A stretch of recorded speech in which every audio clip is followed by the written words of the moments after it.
No spin, no bias, no censorship. I'm Dan Wootton. This is Outspoken Live episode number 173. Now, forget the MSM declaring victory. Slippery Starmer shamed Britain last night by egregiously lying about his government trampling all over free speech, even when he was directly challenged by US Vice President JD Vance. With our friends in the UK and also with some of our European allies, but we also know that there have been infringements on free speech that actually affect not just the British, of course what the British do in their own country is up to them, but also affect American technology companies and by extension American citizens. So that is something that we'll talk about today at lunch. We've had free speech for a very, very long time in the United Kingdom, and it will last for a very, very long time. Well, no, I mean, certainly we wouldn't want to reach across US citizens, and we don't, and that's absolutely right.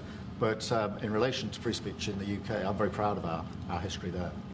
Rubbish, rubbish, rubbish. Oh my goodness, I've got so much to say on that, but I will hold my thoughts for the digest. But it wasn't the only blatant attempt to distort and mislead by Two Tier Keir during his embarrassing turn in the Oval Office, where he finally trampled over his morals to suck up to the most important and mistreated man in the world, who, remember, he spent years trying to destroy. Don't underestimate the danger to the world if Trump is re-elected this time around. I'm anti-Trump. In my digest next, I'll provide the analysis on Starmer's shameful visit to DC that you won't get from the MSM. Then, Connor Tomlinson, contributor to Courage Media and co-host of Deprogrammed on the New Culture Forum, joins me to provide his unparalleled analysis. Also coming up on the show today, Katie Hopkins makes a bold bid to run for Reform UK and become an MP at the next election. Shocking new information about who really runs Britain as the deep state is exposed. And Suella Braverman explains why she can never be English as J.K. Rowling fumes at Owen Jones for hypocrisy over the issue given his position on trans. A crazy lineup to end the week. Then, in the uncancelled after show on Substack, we decode the cringeworthy sneak peek from Meghan Markle of her brand new Netflix show. It's even worse, by the way, than I ever predicted, folks. Our royal mastermind and Prince Harry's biographer Angela Levin here to reveal all. Sign up, www.outspoken.live.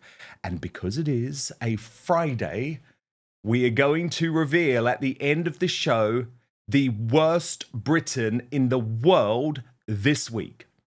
You can go right now to my posts tab on X. Sorry, not on X. What am I talking about? On YouTube, and cast your vote. And what we do is we take your winners of Uni and Jackass throughout the week and put them head to head. So this week we have from Monday, the Greater Manchester Police, Tuesday, Ed Miliband, Wednesday, David Lammy, Thursday, Sadiq Khan. Get voting. The worst Briton in the world, chosen by you, the outspoken audience. We've already had tens of thousands of votes, will be announced at the end of the show. But now, let's go.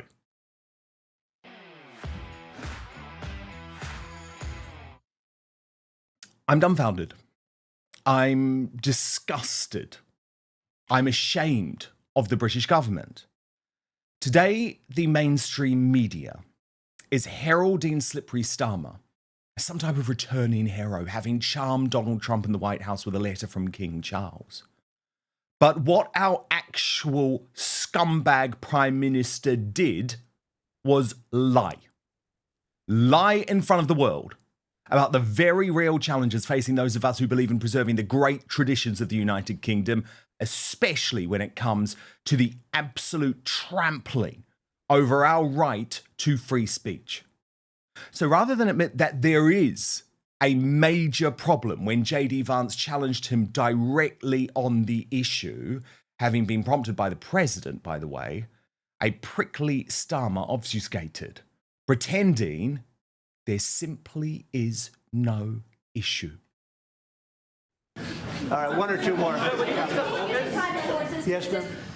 In his remarks at the Munich Security Conference, Vice President Vance condemned free speech violations in the UK, particularly. Could you respond? What is your message? I have an idea. We have the man right here. Come on. Let's go, JD. We're putting you on stage. Great. Yeah, look, I said what I said, which is that we do have, of course, a special relationship with our friends in the UK and also with some of our European allies. But we also know that there have been infringements on free speech that actually affect not just the British, of course, what the British do in their own country is up to them, but also affect American technology companies and by extension American citizens. So that is something that we'll talk about today at lunch. We've had free speech for a very, very long time in the United Kingdom, and it will last for a very, very long time. Well, no, I mean, certainly we wouldn't want to reach across US citizens, and we don't, and that's absolutely right. But in relation to free speech in the UK, I'm very proud of our history there. What the hell? How dare he? How dare he?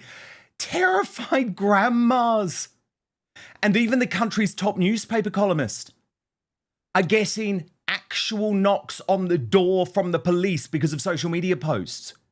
Desperate mothers have been jailed for over 2 years for writing in anger on the day of the Southport massacre on X and Facebook.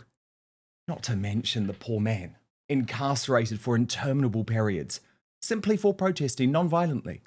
Like the pro-Brexit anti-globalist hero Peter Lynch, who ended up dead behind bars after receiving an inhumane 32-month sentence.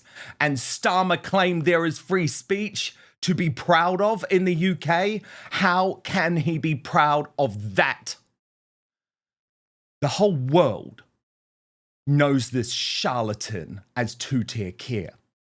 And on the very day he was denying any free speech issues, by the way, his own MP, Mike Amesbury, avoided jail altogether, despite punching the lights out of one of his own constituents. So do not tell me there isn't an issue.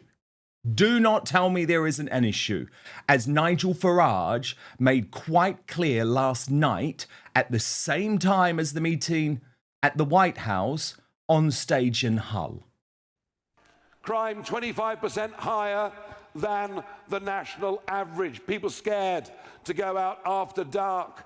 The police force, who seem to be more concerned about what we say on social media.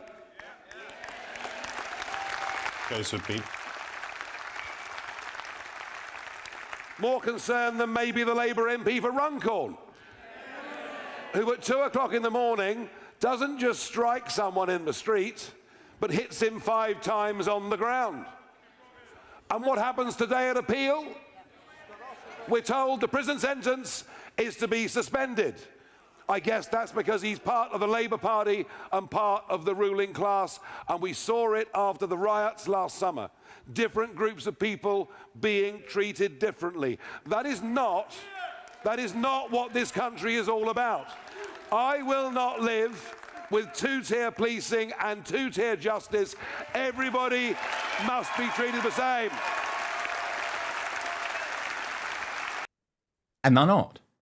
And look, there was loads of evidence to prove that what Starmer's saying is a complete joke. The Free Speech Union pointed out hundreds of people have been prosecuted for online speech crimes under the Online Safety Act amid growing concerns over its implications for free expression in Britain. Baroness Fox of Buckley pleaded with the Vice President, writing, "Hope at JD Vance pursues this over lunch as he promised, because my goodness, this is Starmer gaslighting us all. So many laws, and indeed his own government's policies, are undermining that very free speech we have historically fought for in the UK. That these rights are being eroded daily should be a source of shame, not pride." And I am ashamed of our Prime Minister, because Starmer is a leader with no soul. He believes nothing.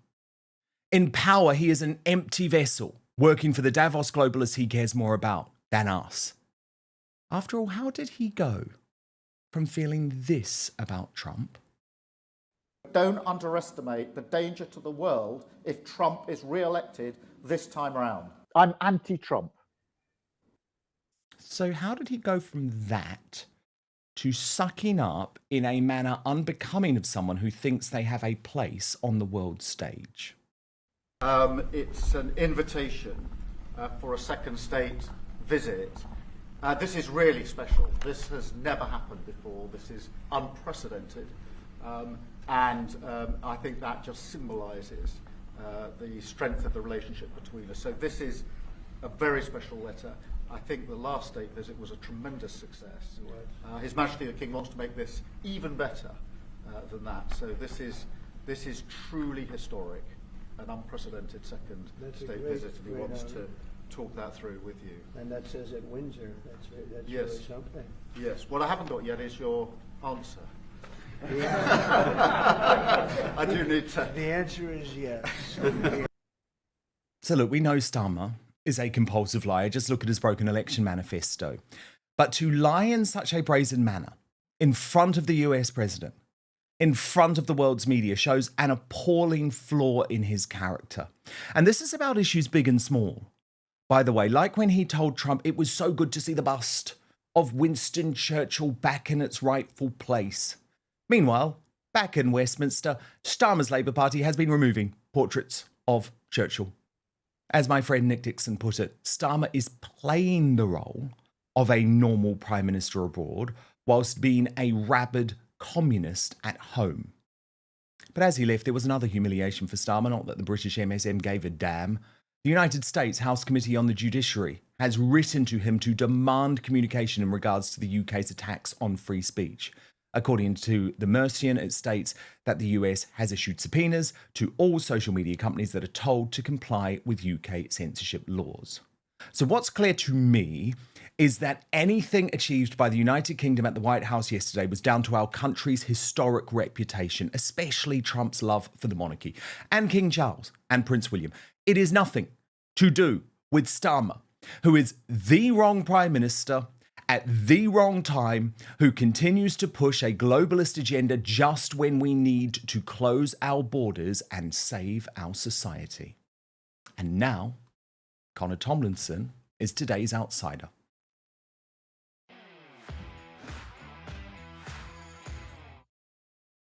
Connor, great to have you, but how did you feel watching Starmer lie to the world and say that we should be proud of the free speech that we have in the UK? I felt much like how Vice President Vance must have felt sitting there watching Starmer with his body language sort of scrunched up like a wrung-out towel, cowering before President Trump, as President Trump slipped in a fair few digs about Britain being incapable of taking Russia on its own, and Brexit being a good thing, which Starmer sought to thwart at every possible term of the second referendum, but also to watch him openly misrepresent the state of free speech in Britain. I mean, JD Vance in his Munich Security Conference speech already referenced Adam Smith Connor, the chap who underwent a Christian conversion, had paid for his girlfriend's abortion, and then has since regretted it, praying silently outside an abortion centre in his own head on behalf of the dead child and other dead children, who was then arrested thanks to both the Conservative and Labour Party's abortion buffer zones censorship bill, the thought crime bill.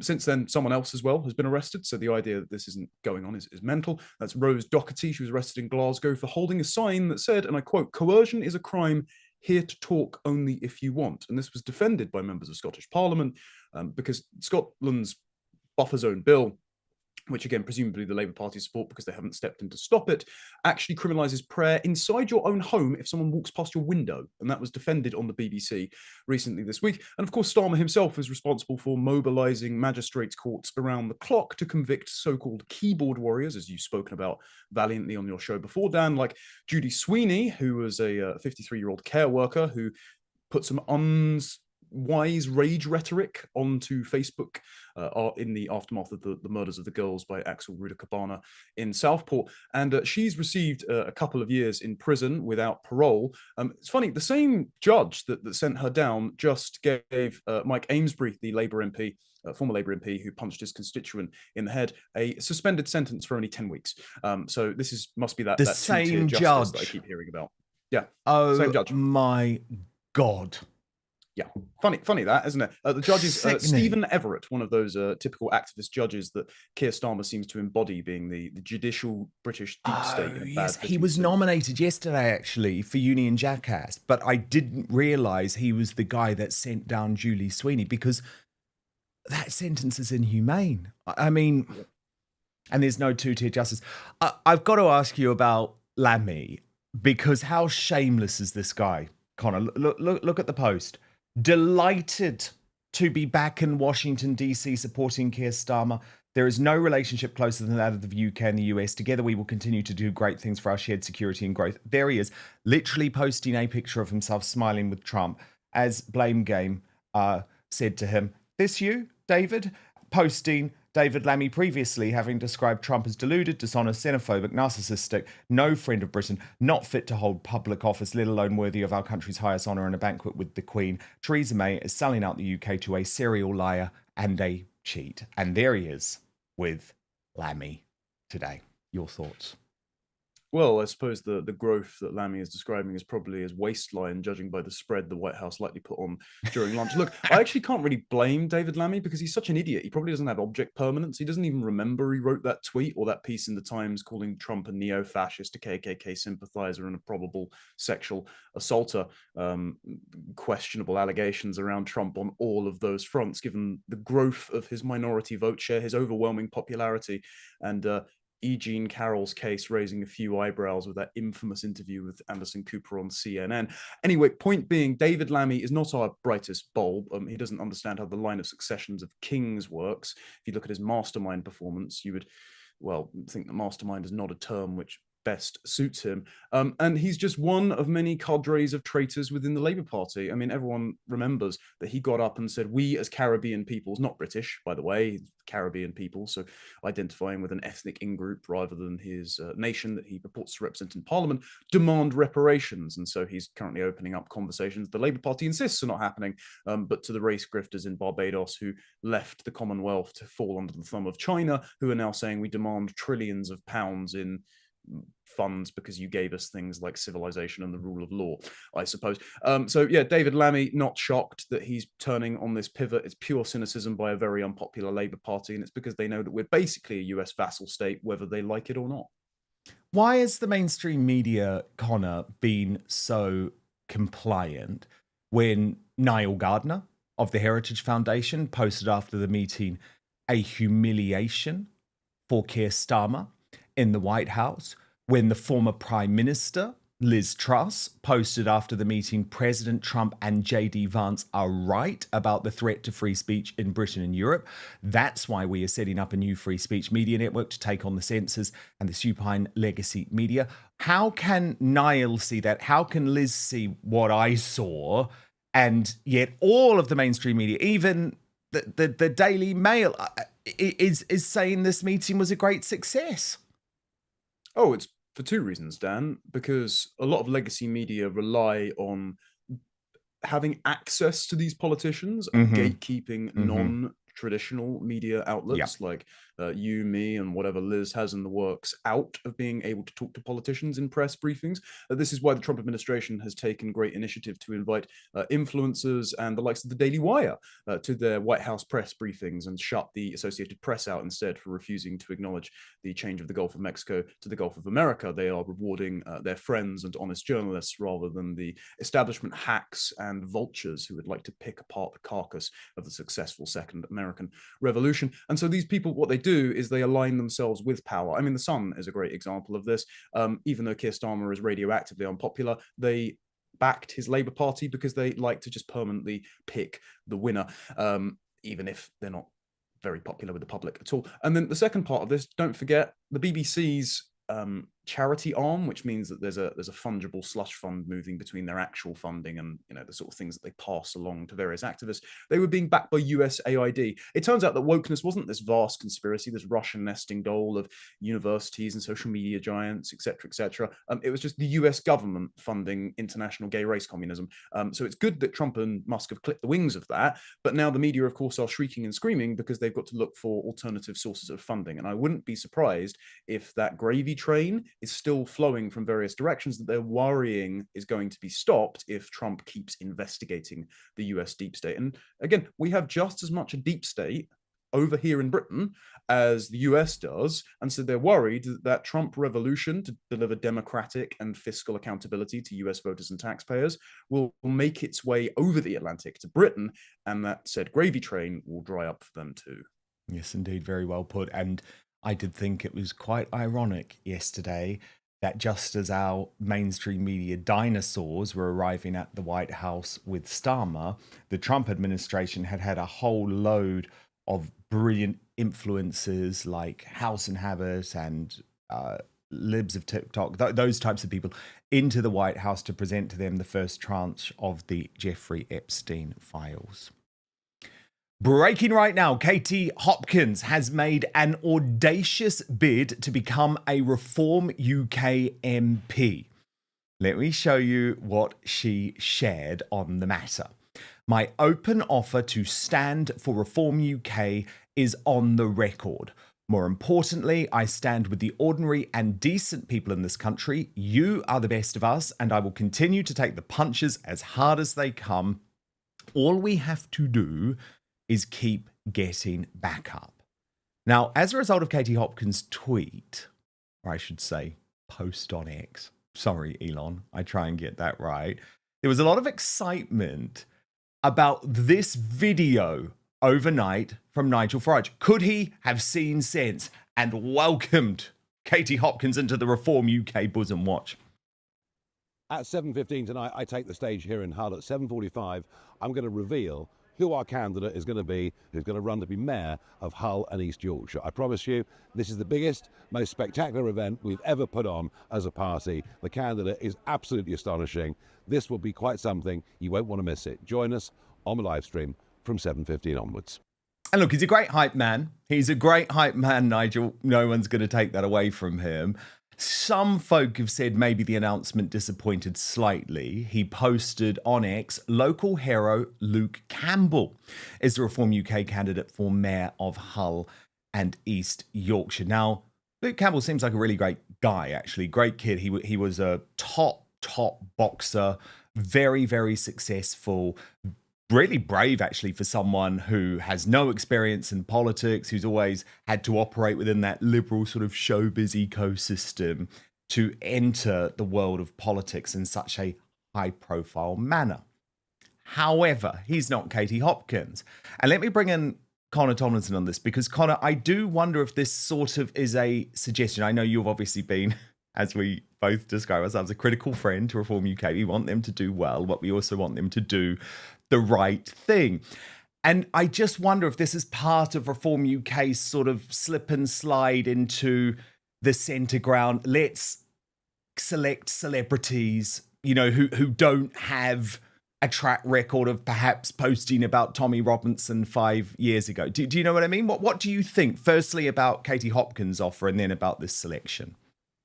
So firstly, about Katie Hopkins' offer, I mean, so Katie's involvement in politics as a big name preceded my time, but obviously I was always aware of her by cultural osmosis because she was on ITV and The Apprentice and always very outspoken in the fashion that you are, Dan. And I would like to say that her persecution by the likes of Simon Danchuk, who called the police on her for being early ahead of pretty much everyone else, save Mr. Robinson and Anne Cryer and one journalist at the Times, on the Pakistani Muslim rape gangs. Her treatment by the British state and the members of the political establishment, just abhorrent. So she deserves our, well, she wouldn't like our sympathy, but she deserves our commendations for being resilient on that. As far as becoming a Reform UK candidate, I mean, so this tips into Luke Campbell a little bit because I don't know Campbell's politics, but I imagine he is a good representative of the left behind working class lads in places like the North or particularly Essex, in the sort of, you know, boxing and football watching Essex men in their Barrett new builds who have been left behind from working upwards into the middle class from the working class roots by inflation and mismanagement of the economy post-COVID and because of immigration. He represents those guys. And so he's kind of a safe pair of hands. Also, they're doing what Joe Rogan's done, where he's cross-pollinated MMA and comedy with politics. And obviously they're Yes. trying to drag apolitical people who watch the football and the boxing and participate in like working class sports culture into getting more political. And Which so is I think clever. that's probably a wise pick.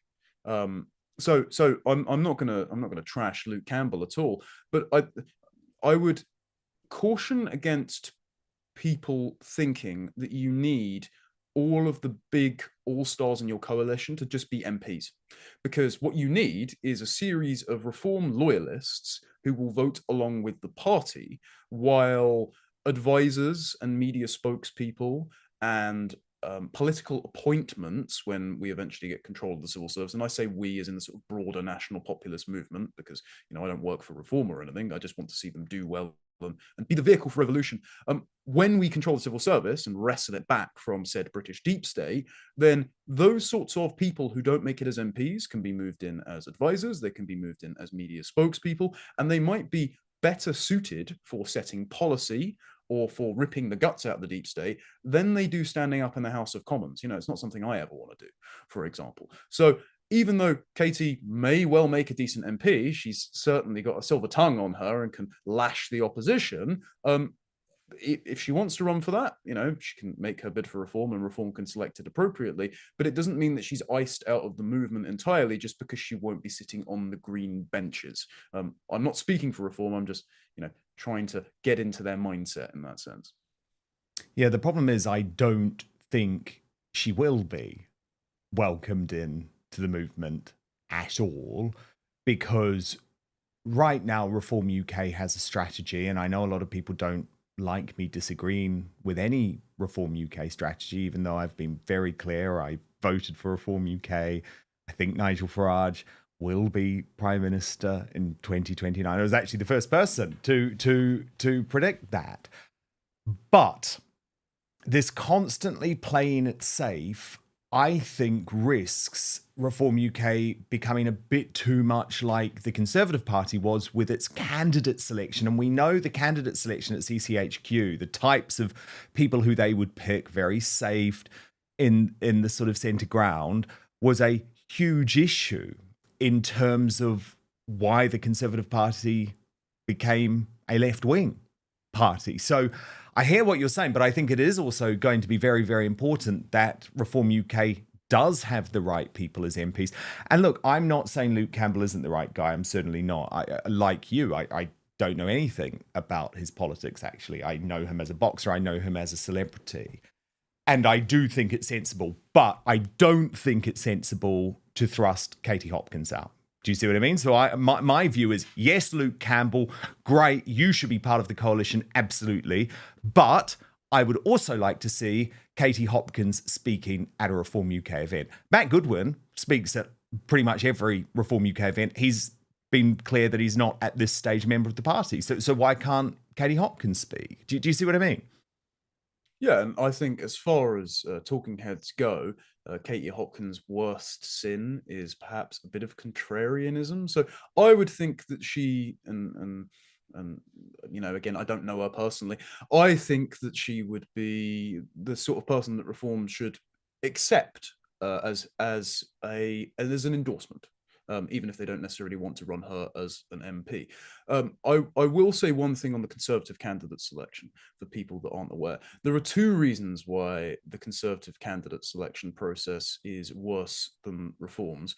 And it's not because they were carrying the Ming vase delicately over the line and appearing to be more soft and centrist than they actually were, which I think hopefully is Reform's strategy. I think that they've got a lot more room in the Overton window to occupy than they necessarily know, and I think they're probably racing to catch up with it a little bit. If Farage's video in late January is anything to go by, when he said about mass deportations, finally, that Trump's doing it. It won in the popular vote. It seems to be working. And even though the country's different, the principle is the same, which means that he might be rolling back on his statements made to Winston Marshall and Stephen Edgington and finally catching up to the Rupert Lowe position, which we all want. The problem is not that the Conservatives were so soft and tepid as a electoral strategy. The problem is that they One, selected on the grounds of DEI, which David Cameron wrote in the Times boasted about in 2022 with the headlines, "We were too pale, male and stale, so I decided to do something about that," emulating Blair, who he and Gove called the master, by drawing up all women and diversity, like non-white candidate shortlists, and picking according to characteristics rather than according to competence. I know Fraser Nelson will throw a fit if I suggest that any Conservative candidate is a DEI hire, but many of them were, unfortunately. And the other problem as well is there is, let's say, deep moral corruption within CCHQ. I know this, as does some other prominent spokespeople who were removed from the Conservative Party for opposing child gender transition, for example. But also because there are some questionable characters, some permanent faces in the revolving door of Britain's deep state who are friends with the likes of Sue Gray or Michael Gove. I'm referring to, for example, Dougie Smith and Munira Mirza, who have a sordid past and questionable motivations in the present. So both ideologically and personally, their behaviours bring the party into disrepute, yet they hold a lot of sway over who's employed as advisors and in the civil service, and who is selected from the sort of Oxbridge cohort of candidates that the likes of David Cameron and Gove would approve of. And so their ideas and also their selection criteria on the basis of race and sex have driven the Tory party's credibility into the ground and put people in the Commons who are unfit for governing. And now after the election, unfortunately, because they gave all those people safe seats, it truly is, as Liz said, the survival of the wettest, which is why the Tories are in the doldrums and Reform looks to be ascendant in the polls. Indeed, indeed. Now, the other big development with Reform UK this week was that they received the endorsement of Dominic Cummings, at least for the local elections. And then he is immediately swept into a controversy, which is why I think maybe Reform UK think, oh, we don't want these controversial figures. Here's the controversy. Connor, I'm sure most people will agree with Dominic Cummings here. So, you know that absolute weirdo, jobless loser, Femi Olawale? Do you know who I mean? He always wears tight T-shirts and weird guy. Very, very weird guy. And I never talk about him on the show because I think he's totally irrelevant, but I only am here because it dragged Dominic Cummings in. So this weird guy tweeted, in news that should shock nobody, Dominic Cummings, the man behind the Vote Leave campaign, says Nigel Farage should be Prime Minister. A full-on racist uprising was always the end destination for Brexit. Now, Dominic Cummings replied saying, on brand for black race-obsessive Romaniac retard Femi to accuse me of something that he disproves himself and what he screenshots. He is a leading light of the rejoined maniacs. May he be their TV champion and do for them what he did for the second referendum campaign. Don't tell no lie about me and I won't tell truths about you. Now, I love Dominic Cummings' response, to be totally honest, not offended by it at all, but you've got mainstream columnists, Connor, like Dan Hodges, clutching their pearls and saying, when is everyone going to call this out? And that's the reason, I guess, why Reform UK has been so careful about welcoming controversial folk into the fold. So two things on that. Well, actually three. First of all, I don't trust Dominic Cummings as far as I can throw him. Knowing people that worked with him in the government, he is as much a creature of the deep state as Michael Gove and Munira Mirza. So people do not be fooled. I think this is actually a Trojan horse containment operation to deploy Dominic Cummings as someone who is endearing to the online right for criticising the Johnson government for being woefully incompetent, to position someone who looks like a competent Silicon Valley style tech bro adjacent to Reform to then cut off some of their energy at the knees. So again, I think it's a containment operation by the exact same kinds of people that have ruined the Conservative Party. The second point is, though, on Dominic Cummings' response, to Femi, I say, if you can call us a racist, we can call you a retard. Because racist is as it has been until you wore out the word and has now made it have no meaning. Racist was a career death sentence because uniquely to the Christian English-speaking West, we regard racism as a kind of moral sin because we don't think that the content of someone's character should be superseded by the color of their skin, and we don't think that your moral dignity is dependent on your level of melanin. I think that Femi's moral dignity is, well, betrayed by what the horrific images that are going to haunt my dreams that you're showing on screen right now, Dan. Sorry about that. Yeah, cheers for that. My eyes feel sexually assaulted for walking around topless and strangely not getting a second date after serenading poor women in a park during lockdown with his keyboard. And the third and final thing is Femi's own brand of like race baiting identity politics is becoming so radioactively unpopular that this is why said backlash has to be sort of manufactured and inflated and elevated. You even got the likes of literal communist Ash Sarkar producing a new book and going around mainstream media trying to rewrite her record on identifying woke as being literally redistribution of power, wealth, and land across race, gender, and class lines. So literally, like sexuality and sex and race-based communism. This is very unpopular because, again, of the American election. This is very unpopular because of the rise of reform, of National Rally, of the AfD in Germany, even though they've been gate-kept out of the coalition. And so Femi's brand of race-baiting politics is actually on the out. And this is why the media are getting even more hysterical, because most people are turning around, and even if they don't like Cummings personally, are saying, well, Cummings' response is completely fair. If you can call us racist and try and end our career, we can call you a retard, because your response to anything is always to cry foul and racist. And frankly, it isn't intelligent and it isn't working. Very well put. Very well put. Connor Tomlinson, I do not disagree at all. Who really runs Britain? What is our equivalent of the deep state? As you know, for many years, I have spoken about the British Civil Service and the completely caustic effect they have on democracy for the United Kingdom. But now Connor Tomlinson, the contributor to Courage Media, co-host of the New Culture Forum's Deprogrammed podcast, has gone in depth after the news that we just saw there that Keir Starmer's Downing Street has now hired Boris Johnson's advisor Munira Mirza, the former communist, to set policy on multiculturalism. As Connor says, Mirza is married to Tory fixer, former sex club entrepreneur Dougie Smith, both of whom made Kemi Badenoch's career.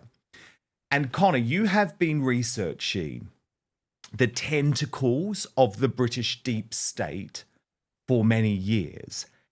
And what you've discovered is absolutely fascinating, but a lot of it comes down to this couple, Dougie Smith, Munira Mirza, described as probably the most famous couple in Britain, or the most important couple in Britain that no one has really heard of, and the odd connections that they have with the people who really make the decisions in Britain. So what have you found out? So Munira Mirza, for those who don't know, is the daughter of second-generation Pakistani immigrants who studied at the University of Kent, my former university, and Matt Goodwin's, funnily enough, under Professor Frank Furedi. Frank Furedi ran the Revolutionary Communist Party. He then ran Living Marxism, and Living Marxism, I think it was in 2010, after a libel suit, converted into spiked.com. That's relevant for later. Furedi is also involved in MCC Brussels and the European Conservative, where my friend and Deprogrammed co-host Harrison Pitt has worked. Munira Mirza studied under Furedi and learned a lot about Antonio Gramsci, the long march through the institutions progenitor. Well, it was Rudy Dutch that came up with that term, student activist in the US, but the idea that Marxists shouldn't wage a sort of bottom-up class-based revolution, violence in the streets against the proletariat, from the proletariat to the bourgeoisie. Instead, Marxists should infiltrate institutions, turn them Marxist over time, and enforce Marxism top-down. And so when I put in there former communist, I mean that she was a former communist in her politics, but remains a communist in her tactics. And so Mirza left the Revolutionary Communist Party to work initially for Michael Gove at Policy Exchange, crafting the Gove and Cameron takeover of the Tory party and refashioning it in Blair's image, and then became a policy advisor for Boris Johnson when he was London mayor, and then moved eventually into Downing Street when Boris Johnson was elected prime minister. She resigned in 2022 over Boris Johnson's suggestion that Keir Starmer had willfully refused to prosecute Jimmy Savile while director of public prosecutions.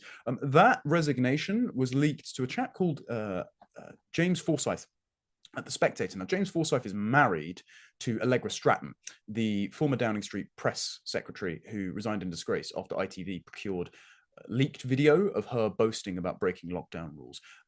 James Forsyth was also one of the director of communications, or an advisor, under Rishi Sunak after Liz Truss was cooed out and he was installed in number 10 Downing Street. And he was a longtime editor of The Spectator while Kemi Badenoch worked there. So it's very interesting how all of these leaks all go through one particular person and one particular outlet. Michael Gove, obviously, now being the editor of The Spectator, Gove being a longtime friend to Smith and Mirza.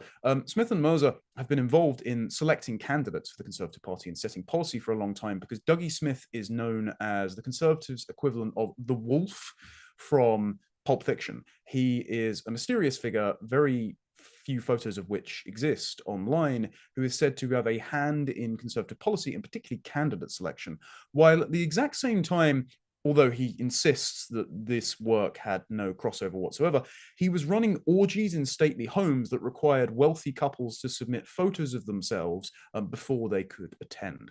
There's no suggestion at all that the same people that turned up to these orgies, presumably with photos of them in compromising positions, could be Conservative candidates.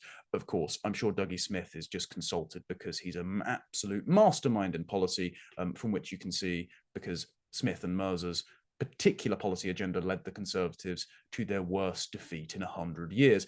And Smith and Mirza are also... But Connor, before you just go on, can I just interrupt there to get some clarification? Because folk are going to be absolutely shocked by this. And it's not in a pearl-clutching type of manner. It's because this is the Conservative Party, which is very... probably quite rightly careful about the types of people that it brings on for candidate selection. And you're saying effectively the guy behind this got into politics as a sex party boss. At the same time he got into politics. I would never, of course, suggest that this had any crossover, Dan.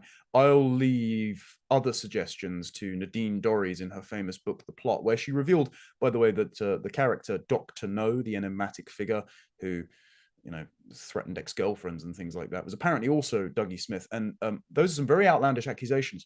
But I will note that Nadine Dorries has yet to be sued. So I can only assume there's an element of truth to them. People might be questioning, okay, well, what level of influence do they have? Well, first of all, Smith and Mirza introduced Rishi Sunak to his political mentor via Forsyth. Forsyth being the best man at Rishi Sunak's wedding, by the way. So they are credited for getting Rishi Sunak into politics and also, therefore, involved in the political machinations to oust Boris, then oust Liz, and install Sunak. But also in 2022, when Kemi Badenoch decided to make a bid for Tory leader, Michael Gove came out and endorsed Kemi, and his endorsement was reported in The Spectator by one James Forsyth.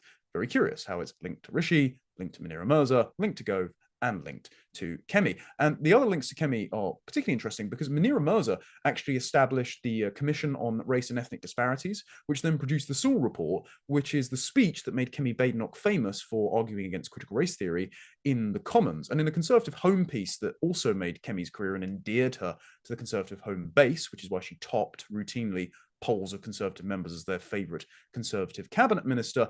The article was Badenoch visibly conservative.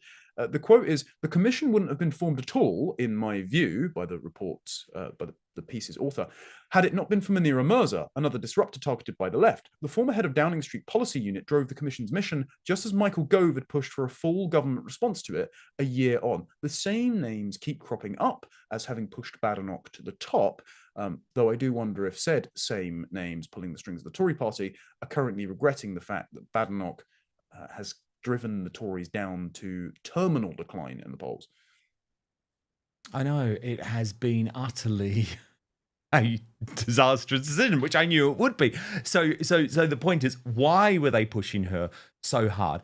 I guess what all of this doesn't explain, though, Connor, is why on earth Labour would want to get involved with this dirty, sort of dodgy and incestuous type approach to the deep state. What do they think Monera, Mirza, and presumably by connection Dougie Smith can offer them?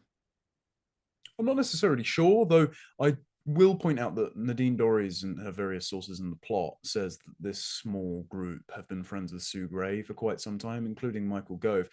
People might be confused as to why a Labour Party Mandarin who was appointed the head of the Partygate investigation and then moved to Keir Starmer's chief of staff is friends with the people that can, well, have an influence over Conservative candidate selection and policy. And it's because they're two cheeks of the same backside. They're the uniparty. And so what they're trying to do is fashion both Labour and Conservatives into a Hobson's choice that implement the same policies on the British public who don't want them, no matter who they vote for. And so they craft both parties into enforcing their agenda. The final thing I will say as well is that they are very clever about, let's say, reputation smearing their opponents.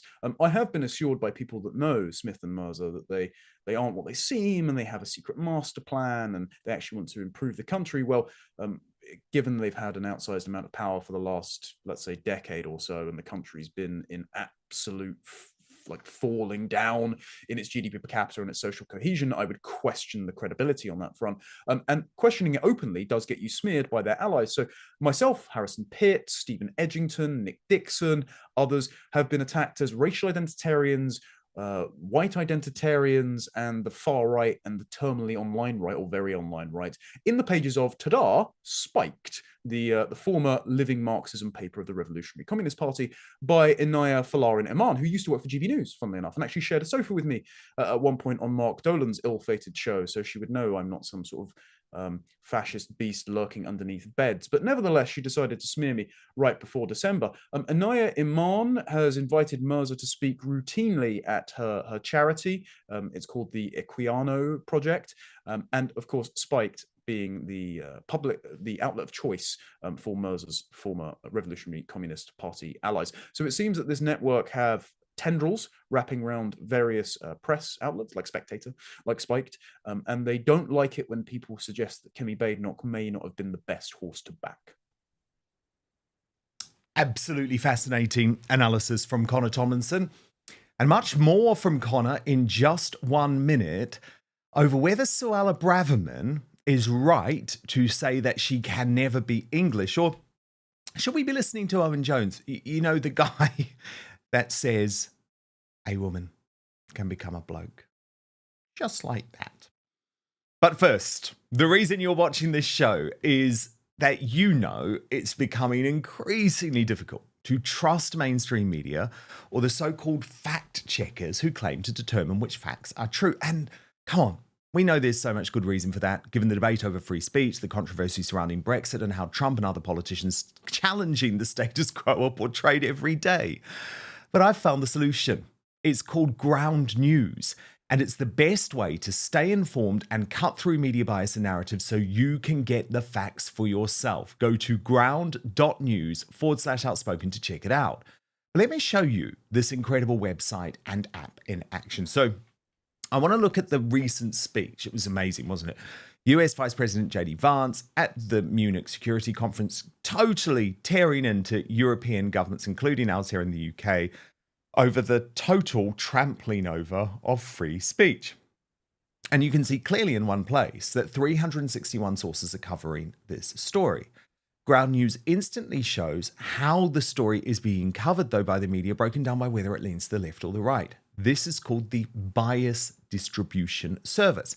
And if you scroll down, you can actually then see every article about this topic broken down by the political position and ownership of the publication. So in this case, quite clearly, Newsmax, GB News gave fair and accurate coverage on how Vance had finally had the guts to point out these uncomfortable truths to European leaders. But by stark contrast, left-wing publications went the other way. HuffPost claimed the speech left all of Europe aghast, while The Independent decided to go on the fact that Vance had made a joke about Elon Musk. Who cares? What's more, though, is that Ground News gets to know you, providing you with the news stories you're interested in, but also analyzing your own biases. So my favorite feature actually is their blind spot feed. And it surfaces upwards of 20 stories daily that you might not be hearing about because of the corruption of the mainstream media. Now, from a macro level, I know you love the news, but don't trust the legacy media. So Ground News gives you the tools to understand the truth about what is going on in the world. It's the only way I read the news, allowing you to see through media bias, manipulative narratives, and not relying on the MSM effectively to define the truth for you. So go to ground.news/outspoken to check it out. Subscribe through my link for 40% off the Vantage plan, which is what I use for unlimited access. Ground News is subscriber funded, so supporting my sponsors also supports my work. And for less than a Netflix subscription, you can get all the world's news in one place and think for yourself. This has been a game changer for a news junkie like me. That is ground.news/outspoken. You can click on the link in the description below this video if you're watching on YouTube or Rumble. But now, back to the show. Breaking right now, Suella Braverman has sent the left into a tailspin by declaring in a bombshell column for the Daily Telegraph, "I will never be truly English." Now, this is in response to a story that we have discussed a lot on this show, Fraser Nelson versus Konstantin Kisin on the Trigonometry podcast. But what's so massive about this, of course, is that Suella is a senior political figure, and as she puts it on X, a proud British Asian, and of course, I'm not English. I never thought that was contentious, but then I saw the exchange between Fraser Nelson and Konstantin Kisin on Trigonometry podcast and realized that too many people are nervous about asserting English identity for what it is: ethnic, racial, and based on ancestry. If we can't even agree on who the English are, how on earth are we ever going to defend the culture and values of this country? Now, of course, the usual suspects immediately responded, including Owen Jones, who posted, "Oh, don't be so effing ridiculous. You're English. Get over it." And Julie Burchell quite rightly responded to him saying, "White man explains to brown woman what she really is." Then J.K. Rowling weighed in, saying, "Man, I'm a woman." Owen Jones, "I not only agree, I'd be honoured to hold your coat while you help yourselves to women's rights." Woman, "I'm not truly English." Jones, "Don't be so effing ridiculous." And the thing is, the left themselves have quite happily gone down this path. For example, let's look at the former Scottish First Minister when he arrived in Pakistan. Proud of being the first Scottish Pakistani to become First Minister of Scotland. So I'm a son of the soil there in Pakistan. Together for nearly about an hour. So what was the main...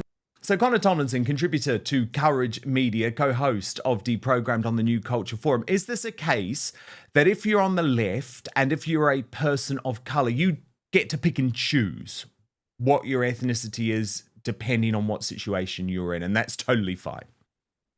Yes, because they're trying to abolish all categories and ensure that all restraints, cultural, familial, even biological in the case of sex or ethnicity, don't hold you back from making your absolute choice of freedom of will. The problem is sex and ethnicity, because you can trace a person's lineage back through their families, and if the families are one long unbroken chain of a clearly identifiable ethnic group, then they are of that ethnicity. Those are biological realities. It doesn't mean you're more moral for being one ethnicity or one sex than the other. It's just a category. And this is acknowledged by particularly foreign nations who aren't like Northwest Europeans or the English-speaking, very liberal, sentimental people who abhor racism, because they're a lot more tribal. They're a lot more thinking in terms of how do I advantage my family and my ethnic in-group and even my religion in many cases. And that's Hamza Yusuf. Hamza Yusuf is literally saying there, I'm a blood and soil Pakistani nationalist, while at the same time he stands up in Holyrood and decries the whiteness of Celtic peoples, not quite a true Scotsman, Fraser Nelson, if he hates his fellow Scottish countrymen for the colour of their skin. And so it is acknowledged by other countries that ethnicity has an influence over loyalty and culture and familial belonging, but then leftists in the ability to demolish all categories and make all sorts of identity entirely voluntary, and also at the same time a cudgel with which to beat their revolutionary enemies, which is particularly straight white men.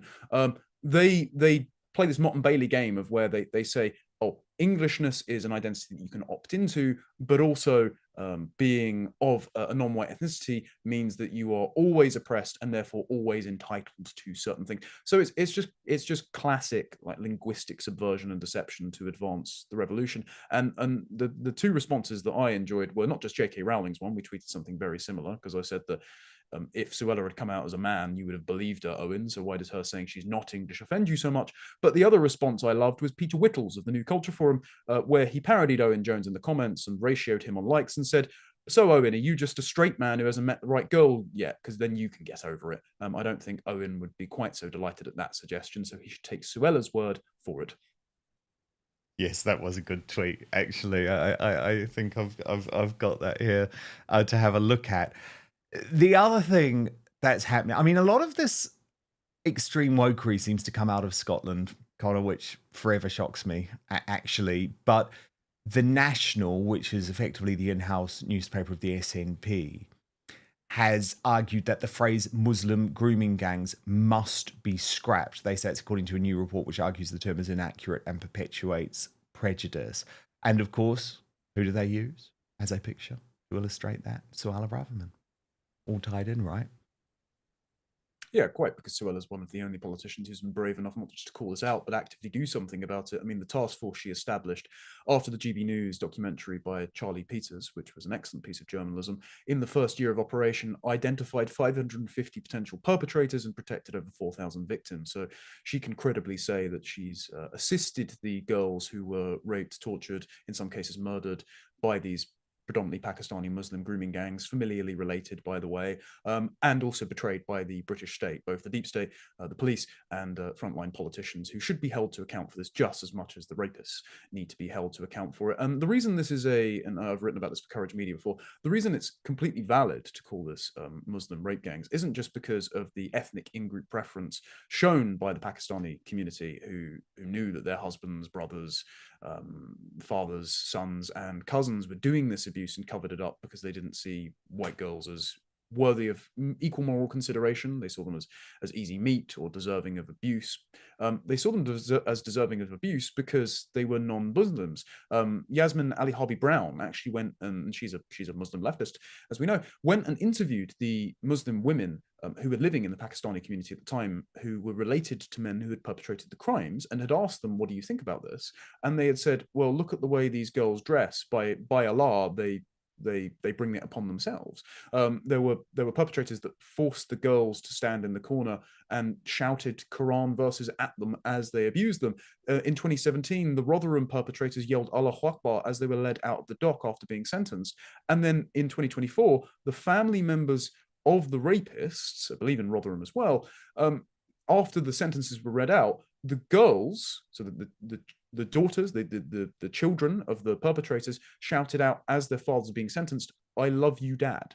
So there is very much an ethnic and religious in-group motivation that causes the abuse of these white working class girls. Suella has been brave enough to call it out, and she's been smeared by the likes of Dr. Ella Cockbain, Hope Not Hate, and the mainstream media for this bravery. So I think Suella should be commended, and the likes of the National should be ignored. So interesting you mentioned Yasmin Alabaya Brown. Connor, I just had to end the week showing her total insanity. And it's so funny to me, the mainstream media keep giving her a platform as if she's a normal representative of Brits. So, you know, Trump's AI video of Gaza, or his vision of Gaza as posted on Truth Social. This was Yasmin Alabaya Brown's response on the Jeremy Vine show. That's from Truth Social. Your reaction? I just want to cry. I just want to cry. Over 50,000 people in Gaza have been killed. And here we have it, the West. I have nothing to say. Well, let's just go and look through. If only she had nothing to say, Connor, right? Yeah, quite. I appreciate her indignation citing Hamas statistics for the number of casualties, by the way, and not highlighting the number of Hamas terrorists killed, and all the civilians, which are the fault of Hamas because they shelter their weapons caches and terror hideouts under schools and hospitals. But also I appreciate her equal indignation at the time of the rape gangs for all the rape gang victims. I really appreciate her at the start of the year speaking out just as forcefully for those girls who have been ritualistically Funny, abused. I must have missed that. Yeah, funny that, isn't it? The revolution only ever goes in one direction, I suppose. Exactly. Connor Tomlinson, brilliant stuff. Thank you so much. We'll speak very soon. Of course, you can find Connor's work on Courage Media and also on the brilliant Deprogrammed podcast on the New Culture Forum, plus all across social media, Substack and X. Connor, have a brilliant weekend.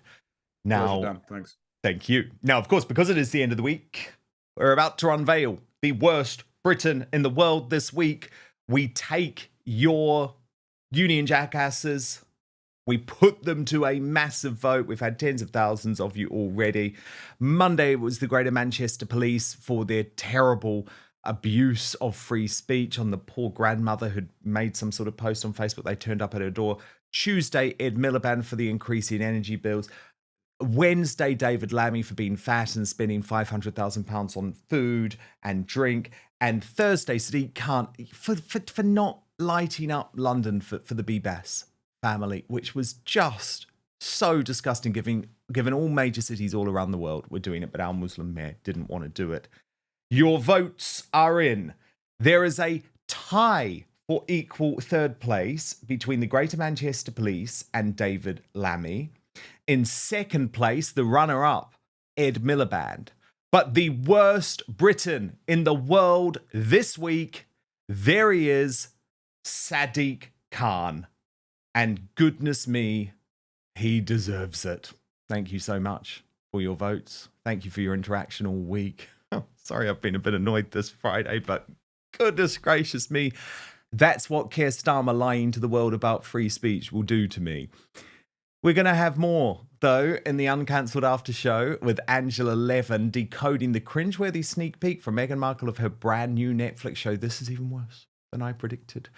Sign up on Substack, www.outspoken.live. But at this stage, we come off YouTube and Rumble. We will move to Substack. Have an amazing weekend. I'm back Monday, 5 p.m. UK time, midday Eastern, 9 a.m. Pacific. Hit subscribe if you're watching on YouTube and Rumble. And most importantly, I promise to keep fighting for you.